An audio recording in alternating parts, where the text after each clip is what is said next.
صباح الخير، صباح الخير، صباح الخير. عاملين ايه يا جماعة؟ اخباركم ايه؟ مش عارفة ايه بالكالكوليتر فظيع. صباح الفل، عاملين ايه؟ يا رب تبقوا كلكم بخير. بصوا باختصار كده، انا جاي عشان اقول لكم حاجة لذيذة جدا. الفترة الأخيرة ناس كتير جدا بتشتكي من اكتئابات الشتاء، وإن الجو داخل كده مش لطيف، إن أجواء الشتاء بتثير الاكتئاب والحاجات دي. أنا بس عايزة أقول لكم حاجة لذيذة يا جماعة، اخرجوا. يعني إيه اخرجوا؟ إيه؟ يعني حتى لو خروجة لطيفة بسيطة، مش لازم تبقى حاجة يعني فظيعة. خدوا واعملوا نسكافيه في البيت. مش هقول لكم اشتروا قهوه من بره، اعملوا نسكافيه في البيت وانزلوا تمشوا بيه في الشارع. يعني روحوا على ناحيه النيل في اي حته، اتمشوا على كورنيش النيل كده وتشربوا نسكافيه في مج تيك اواي من عندكم من البيت. كلموا ناس صحابكم، قابلوهم واقعدوا في اي حته اوبن اير في الشمس كده اللي مش موجوده دي. يعني اعملوا اي حاجه، والله العظيم ثلاثه. ما تخلوش الاجواء اللي حواليكم تاثر على نفسيتكم باي شكل من الاشكال. انتوا كل ما بتخرجوا كل ما نفسيتكم بتتغير، كل ما بتشوفوا ناس جديده، كل ما المود بيبقى احسن واحسن.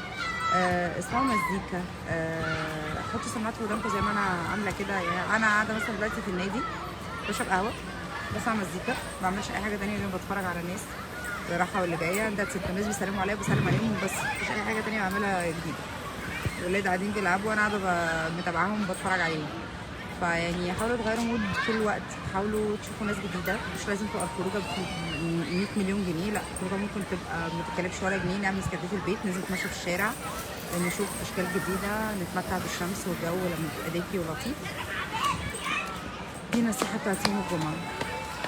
كل سنه وانتم طيبين. سنه جديده اهي بتخلص، ان شاء الله السنه الجايه تحققوا كل اللي ما عرفتوش تحققوه السنه دي، وان شاء الله يا رب يعني السنه الجايه تبقى احسن واحسن. وانتم منورين البيج دايما، بشوف كومنتاتكم على طول.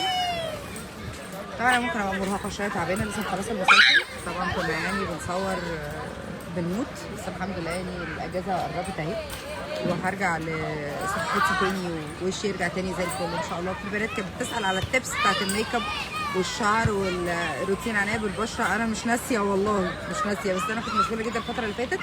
ان شاء الله هعمل لكم فيديوهات قريب تاني، ونطلع لايف كتير قوي. انا بعمل روتين البشره بتاعي وروتين برضو العنايه بالشعر والحاجات دي كلها، وانا اي طلب ليكوا انا من عناية الاثنين.